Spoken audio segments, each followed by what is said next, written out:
What's up, everyone, and welcome to the Corporate Bartender. Today's show is fantastic. We are so excited to have Bob Kohlhepp on the program. If you don't know Bob, it's a good thing you're here. Bob Kohlhepp joined Cintas Corporation in July 1967 as the controller. Over a span of 50 years with Cintas, he did an iconic thing and worked his way up to the top, ultimately reaching the CEO slot. He then went on to serve as chairman of the Board of Cintas until retiring in 2016. Bob's also the author of the new book, Building a Better Organization. And today we're going to talk about culture, about engagement, and about what it takes to be a great leader. Bob's one of those guys who's been there, done that, got the t-shirt, and even wrote the book on it. I think you're going to love this one. So buckle up, TC Beers, grab your favorite cocktail, and let's get right on into it with Bob Kohlhepp on today's TCB.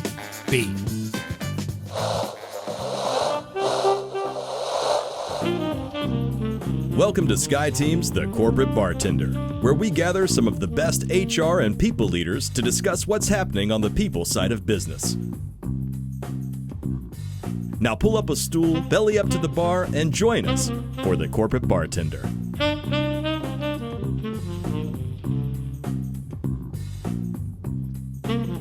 All right. Well, Lori, what do you think? Should we get going here? Let's do it. Let's do it. Welcome, everybody. It is so good to see each and every one of you. It's Wednesday. It's my favorite day. It's Corporate Bartender Day. Here we are, 8th of December. I don't even know how many more shows we're going to do this year because of the holidays and everything. We got to get that worked out. But it is episode number 112. We've been doing this a long time. Thank you, each of you, for coming back. Today we're going to do what we do. We're going to open it up. We've got a new person here. So she's already been prepped to expect to be grilled with the 3 questions. We're going to talk about a couple of news items and get on into our interview with former Cintas CEO and author of Building a Better Organization, Robert Kohlhepp. Let's give Robert a good TCB welcome, shall we?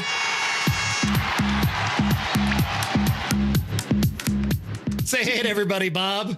Hi, everyone. Thanks for having me. Well, thanks for joining us today. It's going to be a good day. Lori, why don't you put Courtney in the hot seat? Yeah, let's do it. Courtney Seeley is joining us today. We always ask, what do we ask, Eric? What do you do?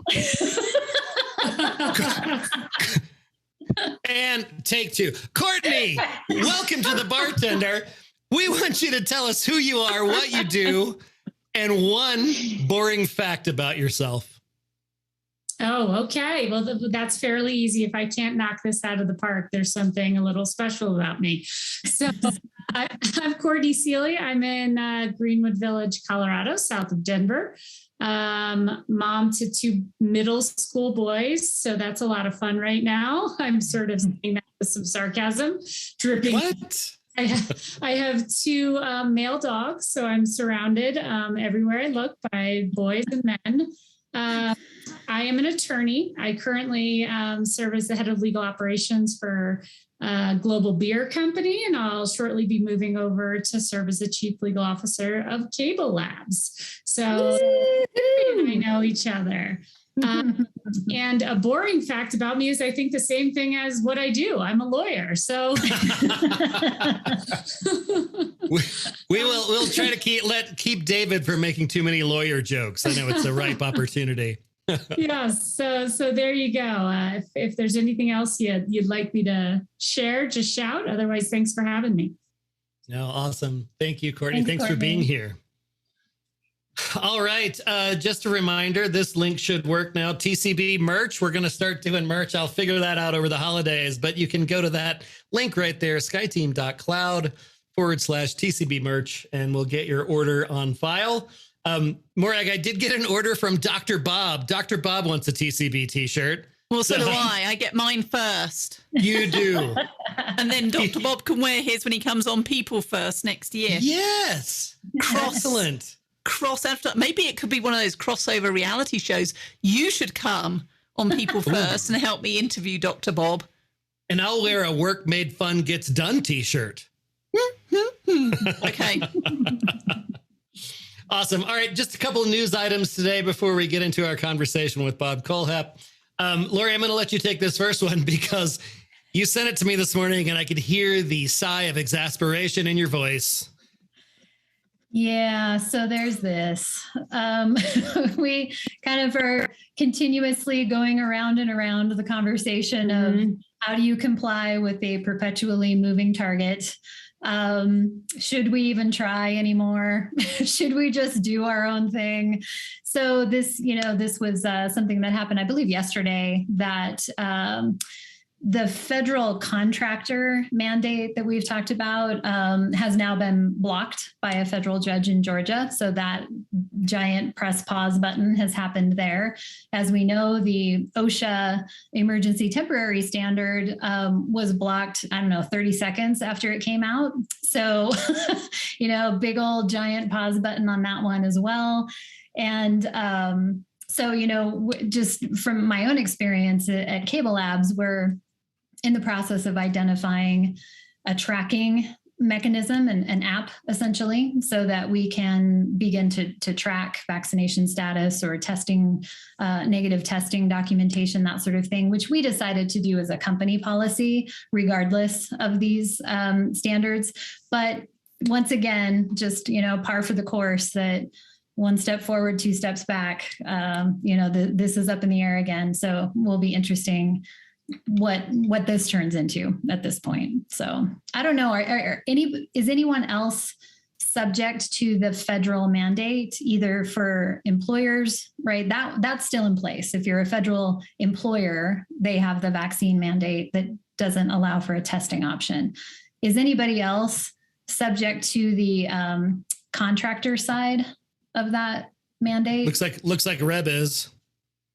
Yeah, we got the word today that this judge put an injunction, so we're on hold and we're trying to figure that out. So what that means, we were scrambling. So yeah, it's really this weird space to be in, because you put these pretty significant things in place, and then the compliance part of it that you were leaning on to communicate that and get buy-in from your employees, it's like somebody just pulled that rug right out from under you. So good luck. Thanks, Lori. We did have somebody, today that said, "Oh, I don't need an accommodation anymore because now it's not going to be law." So I'm like, lovely. Great. Right. So I've had that come up where somebody asked about the accommodation process. And when I reiterated that vaccination was not a condition of employment under our policy and our situation, then, oh, never mind. So yeah, it's interesting. For sure. I like Reb's background because where his head is. I can't tell if it says it can be done or it can't be done. Fill in okay. I think he's positioned himself so that way he's got a choice. You can go either way. You can somehow put a red Sharpie. You can add the T in there if you need to. Just write it on your forehead. Right on your forehead, Reb. That's what you should do. Awesome. Thanks, Lori, for keeping us up to date. The second article today is around culture, and that's one of Bob's areas of focus. So I wanted to talk a little bit about culture and crisis, because that's kind of what we're doing. The core of this article, it's called Building a Culture That Can Stand a Crisis. And it's actually part of a series on HBR right now. Some pretty compelling stuff in there. This boils down to they took a look at the humanitarian community in West Africa during the Ebola epidemic to see how those organizations held together and which ones were more successful or less successful. And basically, it comes down to, Morag will love this, it comes down to relationships, and that's the focus that we put everything through in the work we do here at SkyTeam. It's all about the quality and depth of the relationships you have at work. And in this writer, Alice Lauer was her name, this is the central piece to cultures that can withstand crisis. Having trusting relationships between employees and local communities, especially in the case of this Ebola-ravaged region. But they help organizations anticipate crises in ways that competitors that don't have those trusting and trusted connections don't. They just don't anticipate things in the same way. And they also double down on resilience, and this goes along with all of the research that we've done about workplace relationships. The more I know, trust, and like you, the more apt I am to look out for you and your well-being. And the more we are collectively resilient. So I thought it was an interesting take, looking at, we talk about living in crisis times all the time, but, as hard as it is here, we still pale in comparison to living in an Ebola ravaged West Africa. So I thought some of those learning points were really interesting. I don't know, Lori, did you have a chance to take a look at that one? I didn't, but it just, that central theme about relationships and high trust, right? That's the soapbox that we stand on all the time.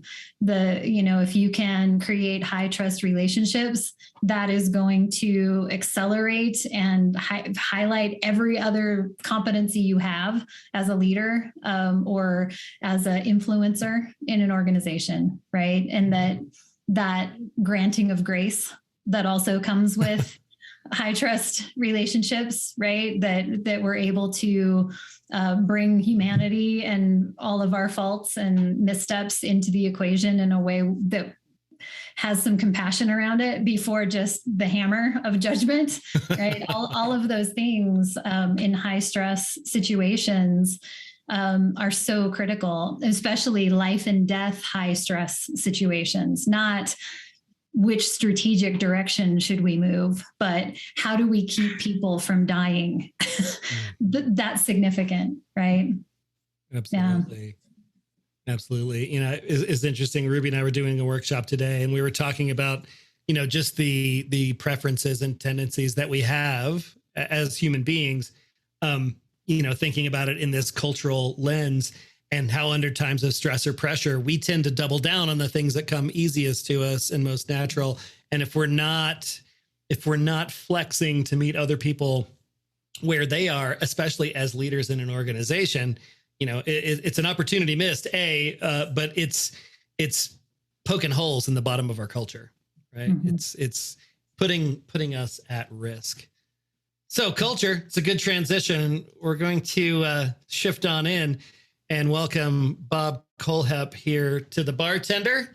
Bob's been there, done that, got the T-shirt, and wrote the book about it.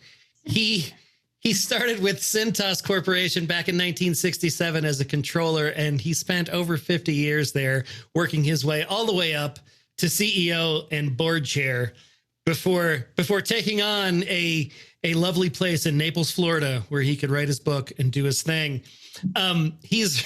He's written a book called Building a Better Organization, and you can find out all the information about him and about the book at his website, robertkohlhepp.com. So with that, let's welcome Bob to the show. Give him a round of applause, everybody. Thank you. All right. Well, hey, Bob, welcome to the show. Thanks for joining us today. Tell us a little bit about your leadership journey. You did one of the things that is like a textbook thing. You started in an organization and you worked your way up to the top of that organization, and you learned a ton along the way. Tell us a little bit about that journey. Well, I started in 1967 as controller, and then I was promoted to vice president of finance, then executive vice president, 1984 president and chief operating officer, 95 CEO, 2003 vice chairman, and 2008 or 9 chairman of the board. People ask me, how did you do that? And I said, well, I did it with hard work. I did it with hitting my objectives and goals almost all the time.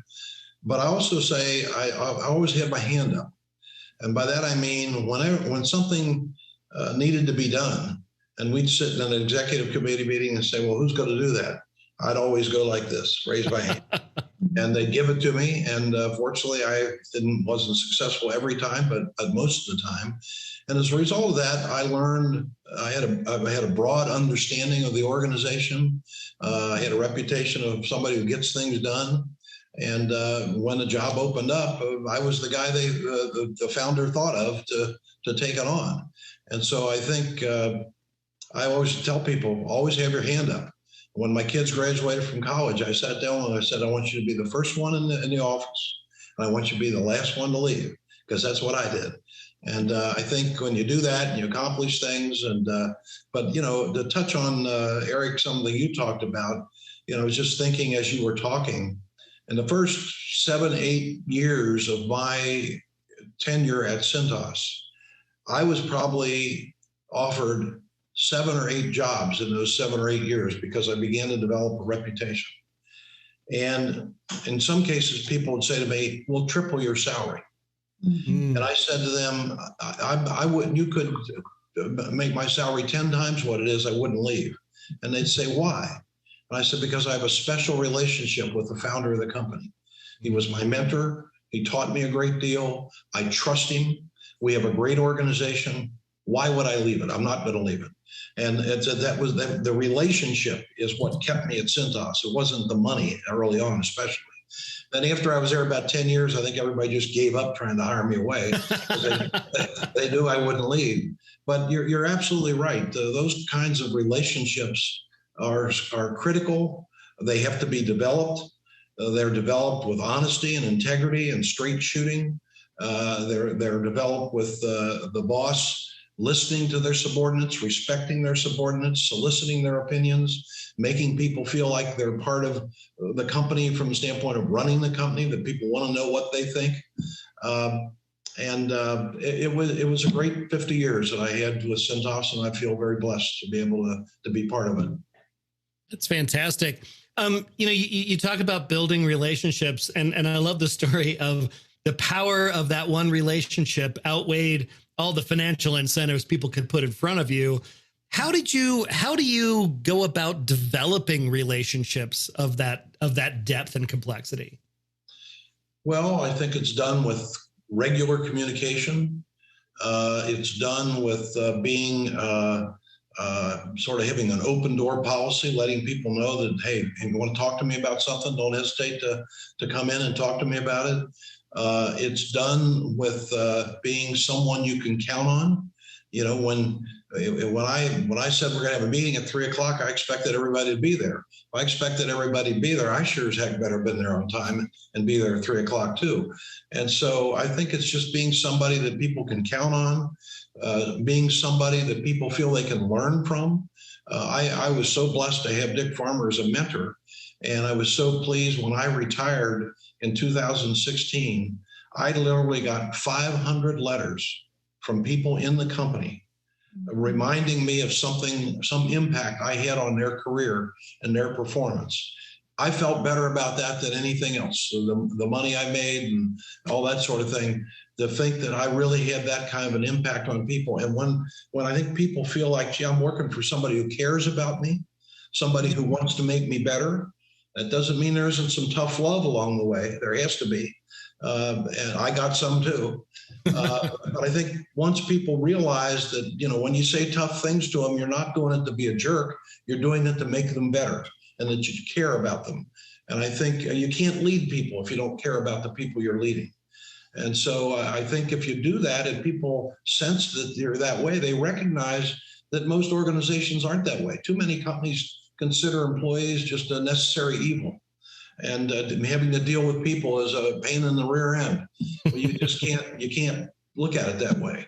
And I think that's the kind of relationship I had with the person I work for and the founder of the company. And it's the kind of relationship I tried to have with all the people who work for me too.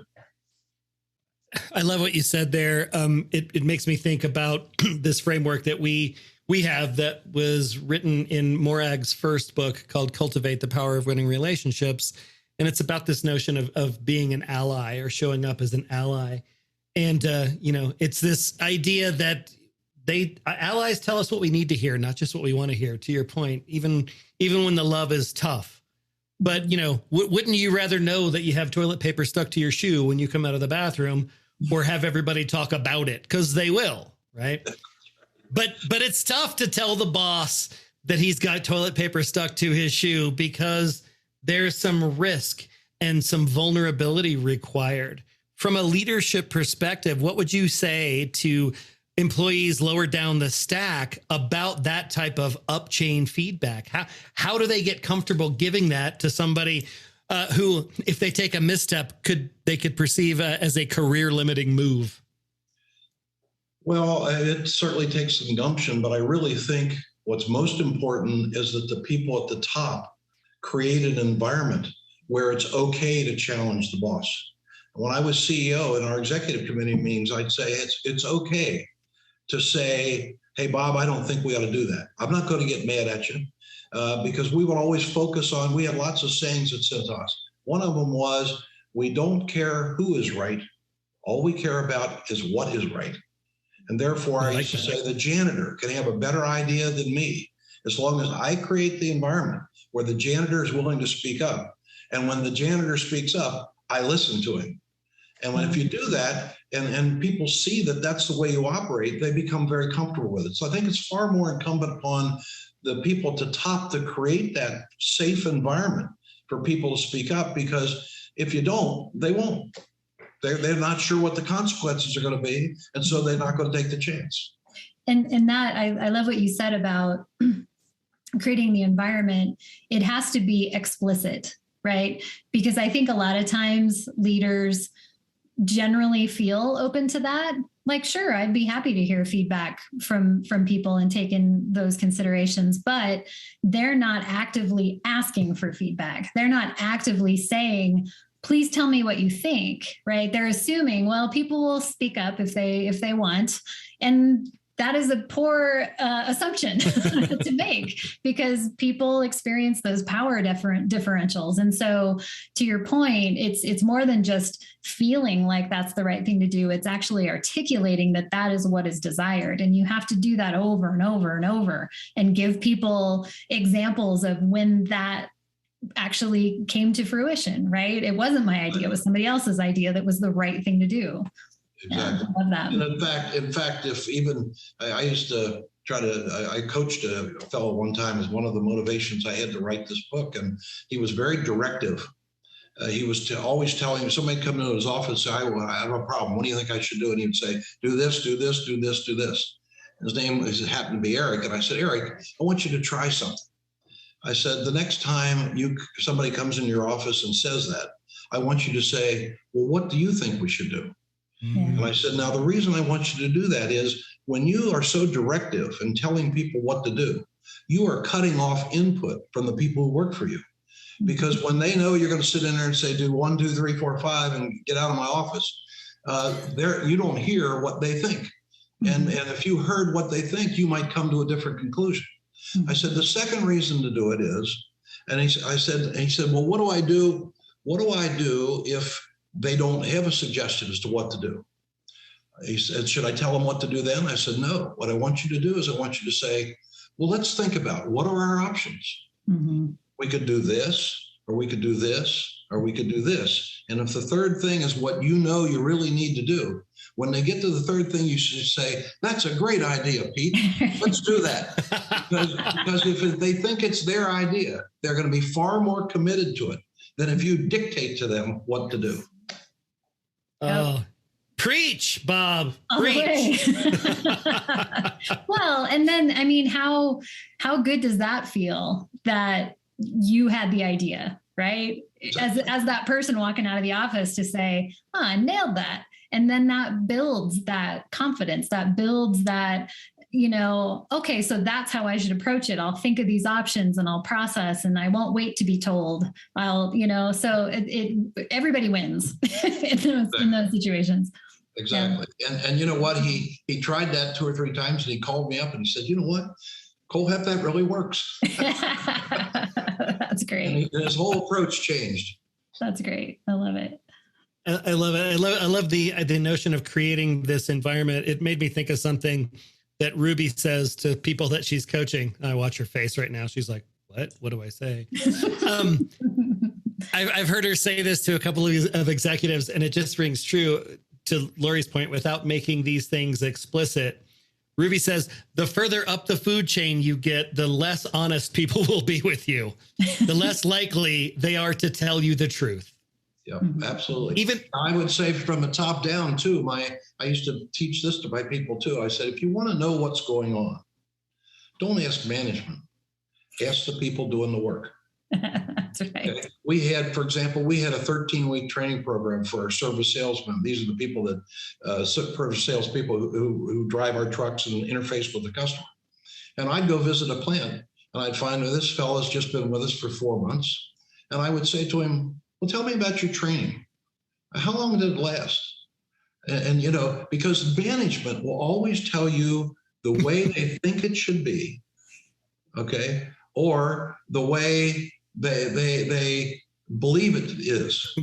The way they want it to be. The only way you find out the way it really is talk to the frontline people. And that's one of the things we preach at our company is when you have a problem, go talk to the people doing the work. And one of my famous lines that I repeated tens of thousands of times is the answer is never in your office. If you have a problem, go see your customers, go talk to your employees, and you will find out what the problem is and probably find out how to fix it. But if you think you're going to find it out in some meeting or sitting in your office reading reports, you're dead wrong. Mm-hmm. I love that. The answer is never in your office. I can see that on a t-shirt. Maybe we should do one of those for the bartender. So yeah. Sorry, go ahead, Lori. I was just going to say, it reminds me of when Phil, our CEO at Cable Labs, talked about when he worked for HP, he would spend Saturdays in Best Buy just hovering around the laptops and watching customers. And when they didn't pick HP, he would say, hey, tell me about your choice points here in what you decided to do. Because that was the honest, real truth of why people were choosing things. And he said, I found out so much more by doing that than waiting for things to trickle up through 7 layers of reports and such that didn't tell me anything. Yeah. We tried to sell years ago a Federal Express uniform program, and we didn't get it. And the guy that ran the division that didn't get it, I said to him, well, I want to call up the person that you made the presentation to, and you and I are going to go down there and see them and find out why we didn't get the business. Mm-hmm. And there was a lady, she's very, very open with us, and we learned a lot. Mm-hmm. Yeah, absolutely. Yeah. That's great. Like Lori always says, the answer to every unasked question is no. Well, Bob, you were there for a long time. You have a storied career. You exited gracefully, and then you decided to write a book, and that's not easy.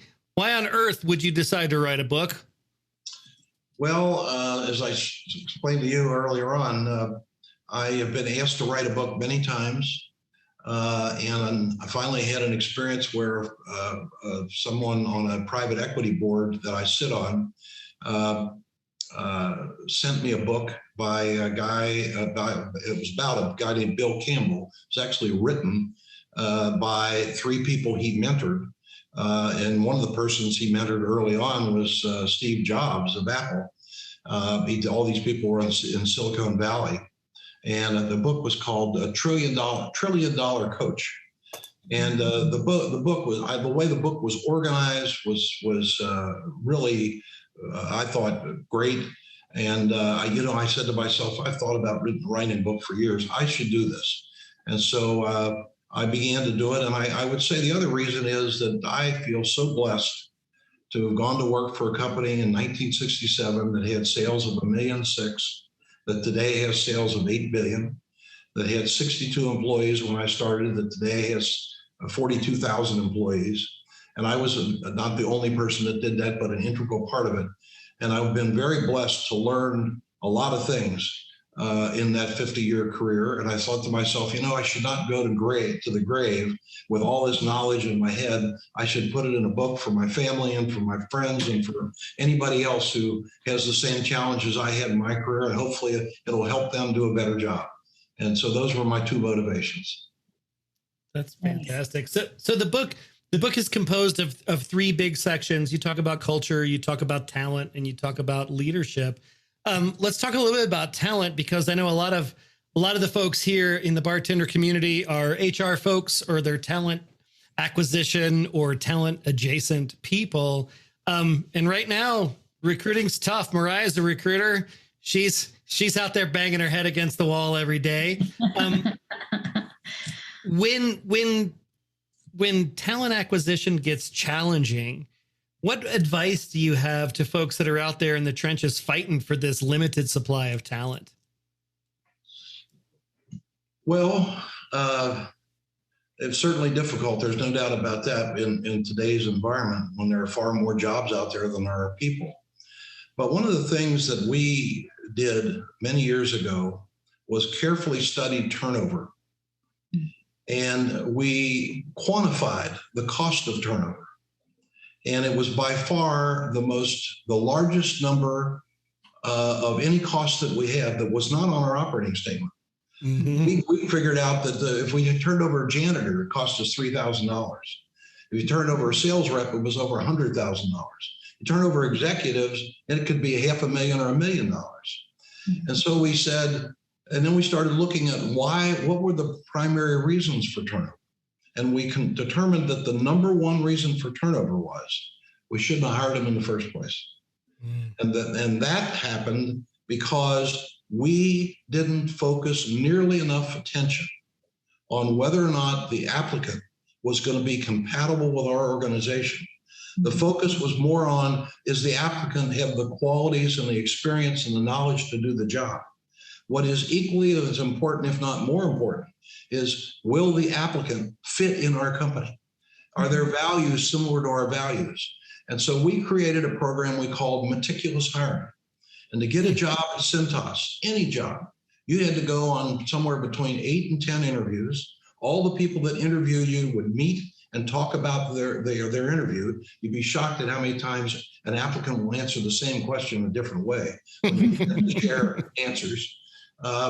And if any one of those people said we shouldn't hire them, we didn't hire them. And so you need to be extremely meticulous in hiring so that you bring the right people into your organization. And if you do that, if they not only have the skill set to do the job, but even more importantly, they're compatible with your organization, then the likelihood of them staying with your company goes way up. Okay. And so we really, really focused on that. And we measure turnover incessantly, and we put a dollar sign to it in every one of our plants and every one of our operations. And we've gotten very, very good at it. And the other key is, what's your engagement level? I mean, every company I know of does customer surveys. Well, we do employee surveys as religiously as we do customer surveys, because if you have good employees and low turnover, you'll have happy customers. If you have bad employees and high turnover, you're going to have unhappy customers. It's that simple. And yet so many companies haven't figured that out.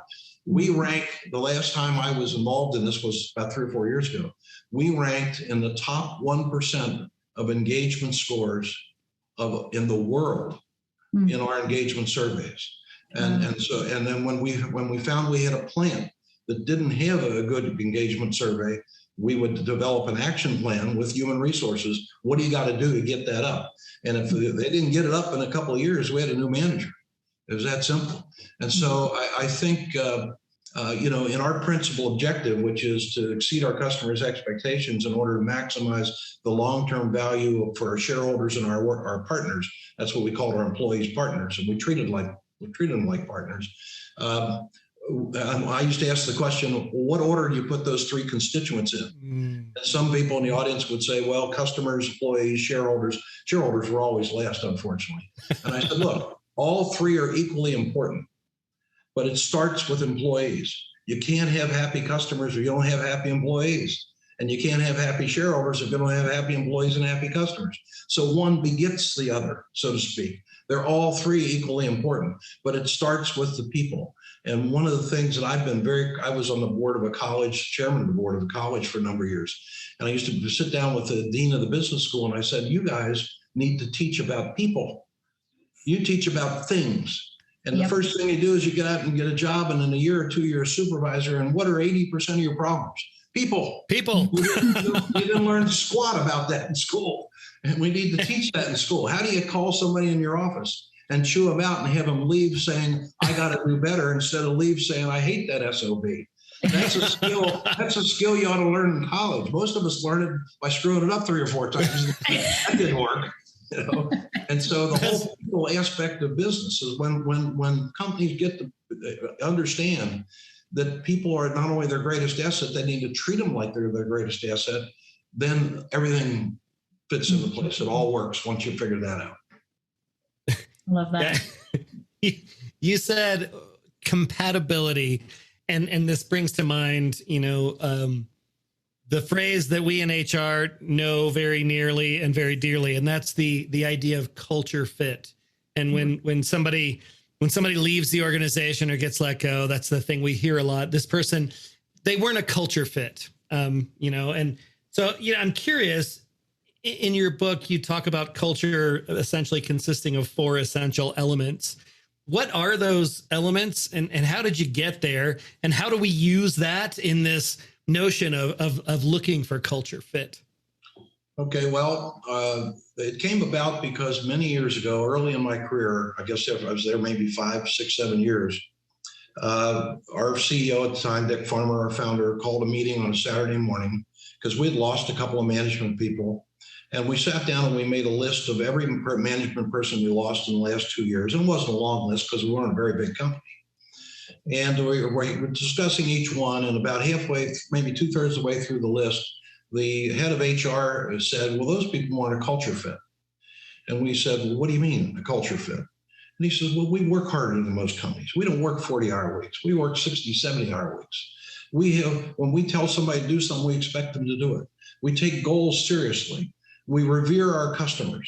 We cherish our employees. And these people came to work for our company and they didn't have those things. They came from another organization that did it all together differently, and they couldn't adjust to our culture. And we realized at that point that the reason we lost those people is we shouldn't have hired them in the first place. And the reason we shouldn't have hired them in the first place is we had no systematic way of determining whether they were good culture fits for our company.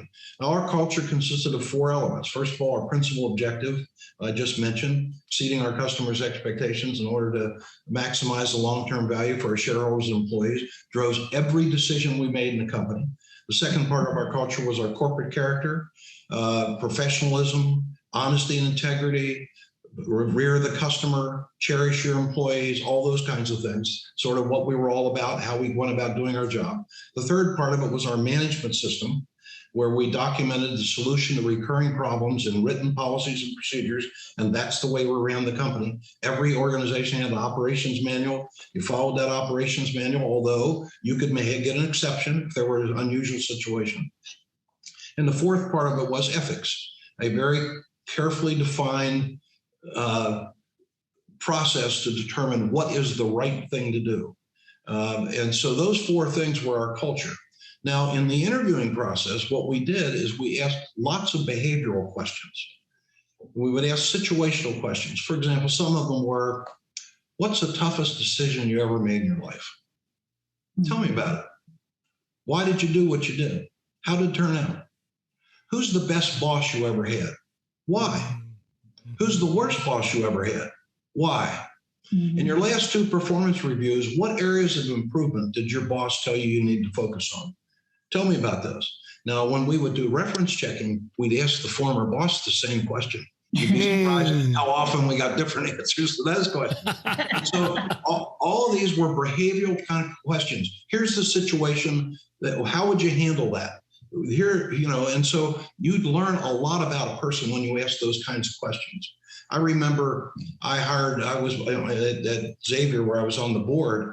I was asked to lead the task force to hire a new athletic director.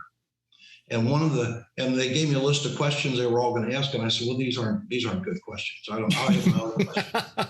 One of the questions I asked the guy I said, now let me ask you this. It seems to me that the job of an athletic director, the 3 primary responsibilities are winning, doing things right, and achieving the academic excellence of the athlete. what order? No pressure. No pressure. Then I said to him, well, what order would you put them in? Oh, good question. And the first guy, yeah, but that's a good question. He was trying to figure out what answer I was looking for instead of answering the question honestly. And right away I said, I don't like this guy. I was the answer I was looking for. And for every question you have, you've often said that any good trial attorney never asks a question they don't know the answer to. That's true in an interview too. Okay? That's right. The answer I was looking for was all three are equally important. You can't sacrifice one for the other. The guy that got the job gave me a better answer than I was looking for. He said, doing things right trumps everything. Winning and academic excellence are equally important underneath that. That was a better answer than I was even looking for. And so by asking those kinds of questions, you learn an awful lot about a person.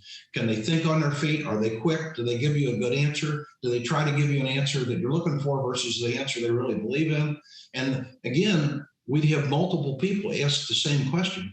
And again, you'd be shocked at how many different answers you would get. And so the whole process of hiring is the most important process that you have. And it's easily to get worn down in the hiring process because you're busy, you're doing it often at night, on weekends, because somebody else they got a job already, and you just can't wait to get it over with so you can get back to doing your job, okay? And I used to say this, when I hired somebody I was really excited about, I was still wrong 25% of the time. When everything fit, I was still wrong 25% of the time. But when I hired somebody I was lukewarm about, I was wrong every single time. Don't you ever hire anybody you're lukewarm. Oh, yeah. Sage words right there. I was just going to say that. And we've all been there, haven't we? Yeah. So it's interesting to me hearing you kind of share these frameworks and these very well thought out processes that were understood across the organization and were vetted with data about turnover and all of those pieces.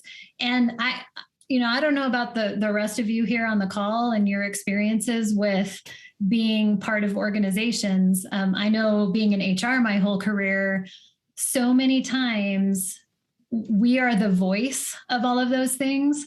And we feel like we're pushing a rope up a hill to try to get the organization to adopt what we know to be true, what we know works. And so for one, I just appreciate hearing this kind of, emphasis coming from somebody who was in the role of ultimate influence, because that makes those practices so much easier and so much, people do what gets talked about, right? We talk about that all the time. And so, hearing that orientation to this from somebody in the CEO chair makes a huge difference in the way you're able to actually enact that in an organization. So it was just something that I wanted to reflect to the group that, wow, cool. I would have loved to have worked in your HR team, right? And Lori, one of the things that we preach to our HR team is your job is not to be the mother confessor. Your job is not to catch fish. Your job is to teach people how to fish. So when somebody comes to your problem, you say to them, you should go to your boss, and then you should go to their boss and say, now here's how you're supposed to handle that problem. Okay, because once they start coming to you and they circumvent the boss, it's over. Right. Yep. And that's why we, and I am very grateful to work for the CEO I work for, because he also understands these things. And that's why we have a business partnership model for our HR team, is because we are consultants and advisors. We're not the police, and we're not the make it awesome for everybody, put your monkey on my back, take your complaints kind of operation, right? It's a different orientation to that. So yeah, I think that's important. So my question for you, Bob, is, this is also one of my favorite interview questions, right? Yeah, look out, Bob. Look out. Right. So tell us about a time that you really skinned your knee on something that didn't go well, that you had a great learning from, right? How did you gain all of this wisdom? How did you become this sage? Were there things that you tripped over in order to learn them? Well, many. I mean, how much time you got? I would tell you what this is in my book too. The only people I know that don't make mistakes are people who don't do anything. Okay. The people you worry about are not the people that make mistakes. The people who make the same mistake over and over again, those you worry about. Okay. Mm-hmm. I've made tens of thousands of mistakes, but I learned from those mistakes. I didn't repeat those mistakes. I also was very blessed to have a great mentor that when I was struggling with something, I could go to him and say, hey, this just happened to me. What would you do? Mm-hmm. So there was no one giant boo-boo that I ever made, but there were tens of thousands of small boo-boos I made, but I learned from them. I think you have to learn from your mistakes, mm-hmm. and you're going to make them. And so I think as long as you recognize what did I do wrong, how do I avoid doing that again? I remember one time I was talking to a customer and I said something, and at the end of the meeting, Dick Farmer called me aside and he said, "Bob, don't ever do that again."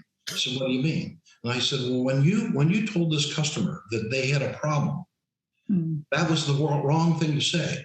And I said, "Well, what do you say?" And he said, "What you say is," he called it fair find. You come in from the side. You say, "I don't know whether you have this problem, but this customer over here that we found this, and they had this problem. Now you may or not have this problem." So you come in from the side, because when you criticize them, you're criticizing their decision, and they're going to get on their high horse and say, "Who is this little young son of a gun here telling me that I don't know what I'm doing?" And so, but and I've made tens of thousands of mistakes like that. But every time I did it, I had fortunately was with somebody who knew what should have been done, coached me on how to do it right, and I listened. Yeah. One of the things that Dick used to say he admired most about me is he said, "I listened. I listened to people who had been there before. I sought their opinions." Okay. Yeah. And my father was a great teacher too. He said to me one day, "Bob, you have 2 ears and 1 mouth for a reason." That's awesome. That's awesome. I think that's such a key differentiator in leaders, is people who can ask for feedback, who can seek mentorship, who can show up with humility to say, "I screwed that up," or "I think I probably screwed that up. Can somebody help me out here?" Because that's instead of going through life with your blinders on, that, I must be fine because nobody's telling me anything different, probably isn't. Toilet paper all over your shoe. That's right. You're dragging the whole roll behind you. I think the key word is humility. I think you have to have humility to be a good leader, a good boss. And people respect that. Yeah. And, if you're willing to say, "Hey, I messed that up. That was a big mistake. I shouldn't have done that. I'll never do that again." Mm-hmm. And so people respect that. They do. Yeah. We always talk about, that we're big fans of Brene Brown in this crew, and she studies vulnerability, and this idea of being vulnerable actually demonstrates immense courage. It's not weakness. And so we hold back in that vulnerability because we fear that we're going to be seen as weak because we said, "I messed up." But when you ask people how they receive that kind of vulnerability, it's always seen as courage. It's always seen as the right thing to do, as building trust and respect. Yeah. People are willing to admit they made a mistake when they have the confidence they know they can fix it. When they don't have the confidence they know they can fix it, they try to hide the mistake. Mm. Or if they don't feel empowered to try to fix it, right? I've seen organizational cultures that squish people down for making mistakes, even though they say fail fast, learn from it. Somebody fails, they do a post-mortem, they figure out whose fault it was, and that dude is gone. Them. Right. They wear the cone of shame. Hey, I want to open it up to questions. I've seen Mark Russell nodding his head like a bobblehead doll over there. So I'm sure Mark's got a question or two. Anybody have questions for Bob before we start to wrap it up here today?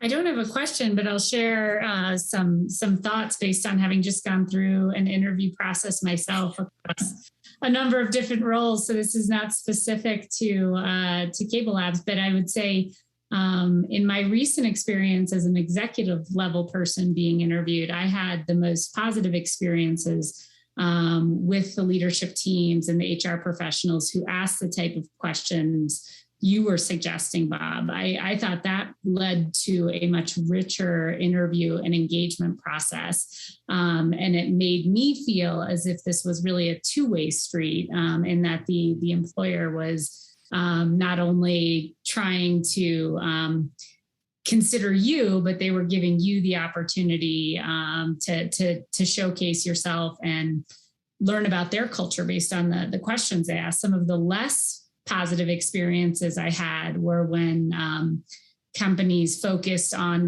the substantive pieces of the resume and highlighting what's missing, what don't you have, as opposed to, I think if you've let someone in the door for an interview, you should be comfortable with what's on paper and use the opportunity to get to know the person better. So I just wanted to say I very much agree with what you shared. You know, we wrote a book about our culture. It's called The Spirit is the Difference. And every applicant I would interview, I would give them that book. And I'd say, I want you to read this, and we're going to get back together and want to talk about it. Wow. And they do that. And I'd say to them, do you have any comments or questions about that book? And every now and then one would say no. It was the end of that discussion.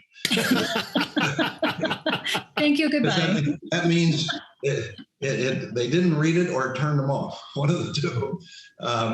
And the gratifying thing, I guess, about our company is I can't tell you how many times people would read it and say, boy, this is great. This is how I think a company ought to run. And they come to work for us. And believe it or not, you can count on more than two hands the number of times somebody would come back into my office 3 or 4 months after they came to work for us. And they say, Bob, you know, you gave me that book and I read that book and I thought, this is utopia. They can't really run the company this way, but you really do. And it's fantastic. And so that was sort of reinforcing to me that it's working. And so I think the whole culture part of it is critical. And one of the things you need to do is, I think if you're a good applicant, you do some research and you ask good questions. And if you don't ask good questions, that's a big one of these for me. If the person doesn't want to know more about you and about how you operate and about what you believe in and all those sort of things, then they just want a job. They don't want a career. Mm-hmm. Yeah, I always tell hiring managers, pay very close attention to the questions that they ask, right? And the order in which they're asking them, right? Is their first question, how does PTO work? What's the vacation policy? Right. How many sick days do I get? Exactly. Mr. Russell, you got a question? So quickly, Bob. First off, thank you for all the insights and the affirmations, but certainly healthy conflict within a leadership team is good. How did you possibly navigate when there was a little unhealthy conflict with maybe your senior leadership team? Great question. Well, I remember one case where we had the head of engineering in our company, and I talk about this in the book. I don't use his real name because everybody that still works here would know exactly who I'm talking about. I found out that we'd have an executive committee meeting, and he would sit there and not say a word. And after the executive committee meeting, he would start grousing about a decision that I made. Mm-hmm. And telling everybody, I don't know why in the world Bob's doing that. That's the dumbest thing I ever heard of. It doesn't make any sense at all.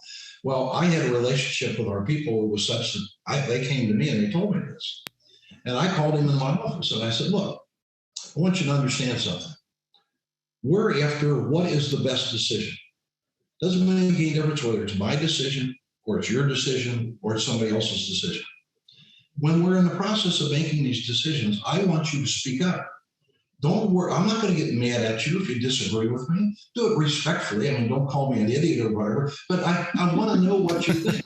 Don't talk about it after the meeting. Mm-hmm. And we had that discussion.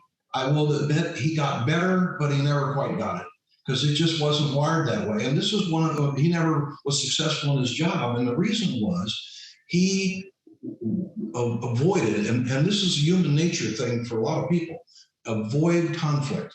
And he felt like if he brings up in a meeting, I disagree with you, Bob, I don't think we ought to do that, I think we ought to do this, that's conflict. And he avoided conflict. And that, therefore, he had problems with suppliers. He had problems with the people who worked for him because he wasn't honest about it. And so that I remember that case particularly, and I really can't. I didn't come down on him hard. I just told him, I want your help here. Please don't think something in your head and then go talk to other people about it after the meeting. Talk about it in the meeting. Maybe the whole rest of the room agrees with you. How do you know unless you bring it up? And so those kinds of things happen from time to time. But they weren't that frequent. But yeah, there were times when I had to confront somebody with something like that. And sometimes they reacted well and got it fixed, and sometimes they didn't. Yeah. Love it. I love it. So much good stuff in there. Bob, thank you so much for being with us here today. I don't know about you guys, but my takeaways here were create an environment for feedback, right? You got to create that. You own that as the leader. The answer is not in your office. That's my favorite one of the day. And the thing that Ruby called the Eric move, come at it from the side. That's awesome. Come at it from the side. So big ups to Bob. Thanks for being here with us today. That's been awesome. Bob, how should people, whoa, easy Tiger. How should folks get a hold of you if they want to reach out for more of your wisdom? Well, they can get a hold of me. My email address is rjk@xamass.com. I have a website, robertkohlhepp.com, that has all the podcasts I've done and all the articles I've written. And you can order my book that way. You can also order it from Barnes & Noble or Amazon. I'd be happy to give anybody my phone number who wants it, because as you can see, I enjoy talking about the topic. I love it. I love it. Building a Better Organization is the title of the book. Bob Kohlhepp is his name. Thanks, Bob, for being with us today. Let's get on to our funny things, our good feels, and our semi-quarantine cocktail. Today's funny thing number 1, me in a half-hour meeting. This could have been an email. Me sending an email. Well, this took me all day. I've been there. This one made me laugh. Boyfriend who dated 35 women and told each he had a different birthday, so he regularly received gifts, is arrested for fraud in Japan. And the tweet says he did nothing wrong. Oh, today's COVID tweet. They should start naming the variants after the women from Mambo number 5. So now it's in everybody's head. I see Ruby dancing. It just started. Monica. Oh, Monica. Right. That's the next one. Oh, this is one we can all identify with, being HR people. Hey, we're short staffed for tonight. Employee. That's crazy. Good luck, though. And the cover of Karl Marx, Capital, Volume 1. Oh, this one made me laugh. I asked my genteel boyfriend to explain the point of advent calendars to me. He said it's for kids to microdose Christmas.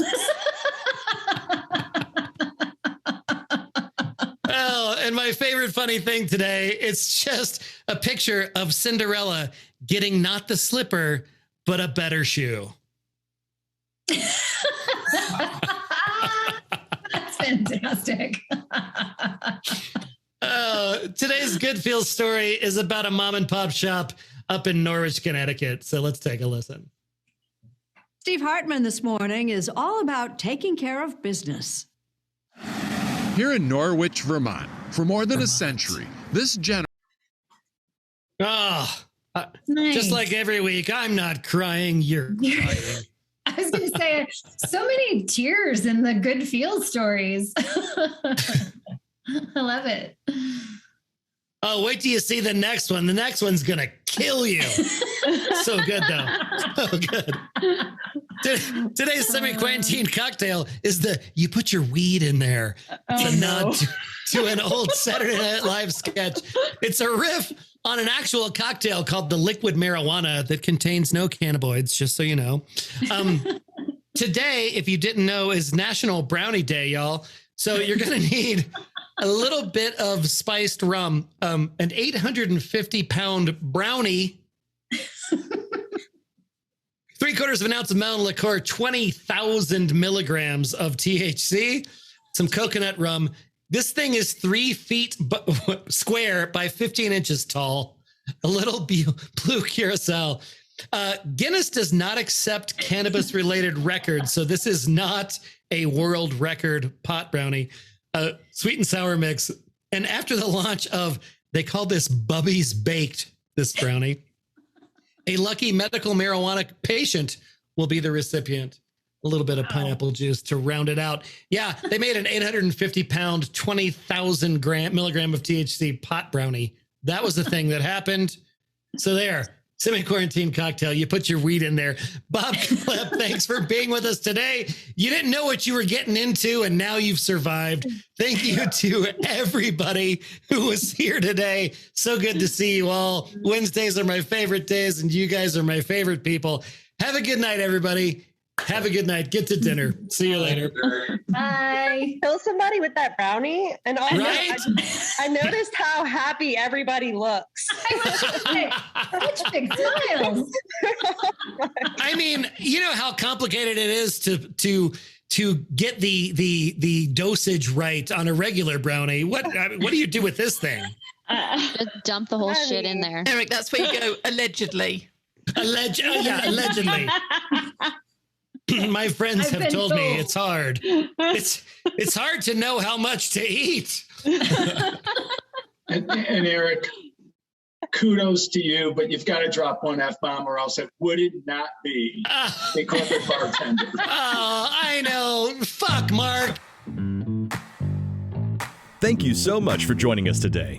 If you had a good time and learned a thing or two at today's happy hour, please share it with your friends. If you want to join our tribe, head on over to skyeteam.cloud/TCB or email us at info@skyeteam.com. That's SKYE team.com. Thanks again, and remember, you've always got friends at the Corporate Bartender.